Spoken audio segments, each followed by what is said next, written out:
Well, it's Grandpa Ricky about to read chapter 2 of No Mud, No Lotus. I started reading some of it to June today. It's a powerful book and it's really helping me. The first step in the art of suffering, of transforming suffering, is to come home to our suffering and recognize it. For most of us, there's always a mental discourse going on day and night in our heads.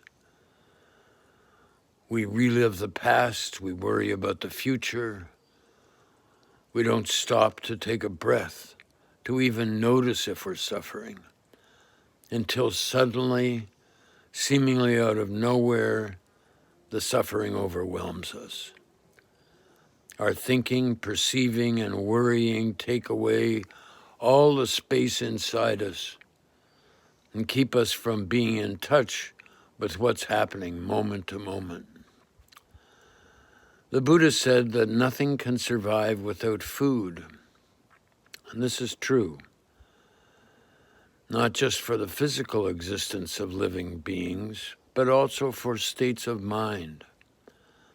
Love needs to be nurtured and fed to survive. And our suffering also survives because we enable and feed it. We ruminate on suffering, regret, and sorrow. We chew on them, swallow them, bring them back up, and eat them again and again. If we're feeding our suffering while we're walking and working and eating or talking, we're making ourselves victims of the ghosts of the past, of the future, or our worries in the present. We're not living our lives. If we try to use consumption to ignore or distract ourselves from our suffering, we end up making the suffering worse. We turn on the television. We talk or text or gossip on the phone. We get on the internet. We find ourselves in front of the refrigerator over and over again. When we cut ourselves off from the pain in our mind, we're also abandoning our bodies, where suffering is being stored. When we feel loneliness and despair, we seek to cover them up and pretend they're not there. We don't feel very well inside, so in order to forget, we go and look for something to eat, even if we're not hungry at all. We eat in an attempt to feel better, and we end up becoming addicted to eating because we're trying to cover up the suffering inside and the real problem is left unaddressed. Or if we become addicted to computer games or other kinds of audiovisual entertainment, like watching YouTube, I guess. Electronic distractions not only fail to help heal the underlying suffering, they may contain stories or images that feed our craving, our jealousy, anger, or despair. Instead of making us feel better, they numb us only briefly, and then they make us feel worse. To consume in order to cover up our suffering doesn't work. We need a spiritual practice to have the strength and skill to look deeply into our suffering, to get inside the suffering and make a breakthrough. The next section is stopping and acknowledging suffering. When suffering arises, the first thing to do is to stop, follow our breathing, and acknowledge the suffering. Don't try to deny uncomfortable emotions or push them down.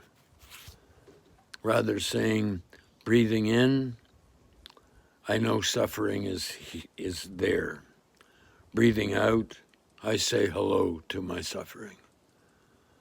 Breathing in, I know suffering is there. Breathing out, I say hello to my suffering. To take one mindful breath requires the presence of our mind, our body, and our intention. With our conscious breath, we reunite our body and our mind and arrive in the present moment. Just breathing in mindfully already brings us to a surprising amount of freedom. With each breath, we generate mindful energy, bringing mind and body together in the present moment to receive this caring acknowledgement of our suffering. In just 2 or 3 breaths taken with your full intention, you may notice that regret and sorrow about the past have paused, as well as uncertainty, fear, and worries about the present. Body and mind together. Each of us has a body, but we aren't always in touch with it. Maybe our body needs us. Our body is calling, but we don't hear it. We're so caught up in our job, our computer, our phone, or in our conversations, we can forget that we can even have a body. If we can get in touch with our body, then we can also get in touch with our feelings. There are many feelings calling to us, and every feeling is like a child. Suffering is a hurt child crying out to us, but we ignore the voice of the child within. The process of healing begins when we mindfully breathe in. In daily life, very often, our body is here, but our mind is off in the past, or in the future, or in our projects. The mind is not with the body. And when we breathe in and focus our attention on our in-breath, we reunite our body and our mind. We become aware of what is going on in the present moment, in our body, in our perceptions, and around us.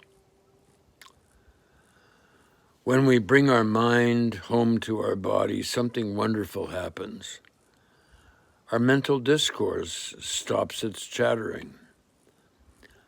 Thinking can be productive, but the reality is that most of our thinking is unproductive. When we think, it may be easy for us to be lost in our thinking. But when we use our breath to bring our mind home to the body, we can stop thinking. When you come back to yourself and breathe mindfully, your mind's attention has only one subject, and that is your breath. If you continue to breathe in and out mindfully, you maintain the state of presence and freedom. Your mind will be clearer, and you will make better decisions. It's much better to make a decision when your mind is clear and free, rather than in a sway of fear and anger and worries. When I was a young monk, Thich Nhat Haug says, I believed that it took a long time to get any kind of insight. The truth is, there are insights that can come right away. When you practice mindfulness of breathing, you know right away that you're alive. And that to be alive is a wonder. You know right away that you're alive, and that's alive. To be alive is a wonder. If you can be aware that you have a living body, and you notice when there's tension in your body, that's already an important insight. With that insight, you have already begun to diagnose the situation. You don't need to practice 8 years or 20 years in order to wake up. Breathing mindfully isn't something that's hard to do. You don't have to suffer while breathing. You're already doing that all day long. You don't need to struggle to control your breathing. In fact, breathing in can become a real pleasure.